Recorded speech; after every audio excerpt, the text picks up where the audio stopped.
Bonjour les amis, c'est Elias de Travail Détente. Aujourd'hui je vais vous parler du sujet suivant. Pourquoi il ne faut pas dire c'est pas grave. Voilà, c'est aussi simple que ça, mais la plupart des jeunes, voire même des adultes, disent ce n'est pas grave et continuent leur vie comme ça. La première raison qui me vient en tête, c'est la notion de sablier, de temps. C'est-à-dire, quand on dit c'est pas grave, c'est une forme d'acceptation d'exécution en cours qui n'est pas forcément favorable à notre développement personnel. Et donc, en disant c'est pas grave, on perd du temps.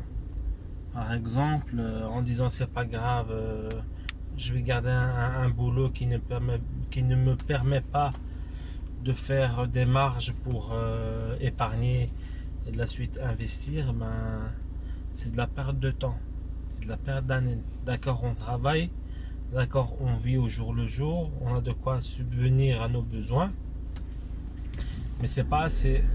Donc faut pas dire c'est pas grave. C'est pas assez parce que on n'arrive pas à épargner, donc à investir et donc à gagner plus.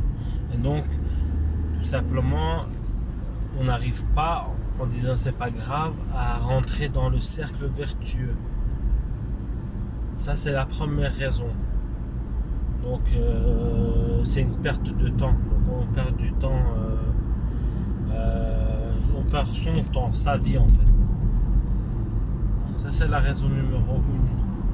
La raison numéro 2 qui me fait dire qu'il faut dire que c'est pas bien de dire c'est pas grave, c'est que ça active l'effet inverse.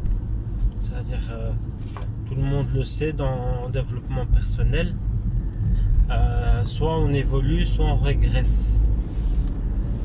Et donc, dans la vie, il faut être réactif.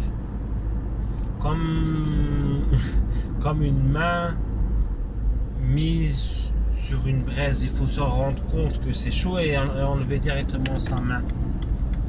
Ça permet de réagir vite et d'interrompre le processus en cours de régression, de dégâts.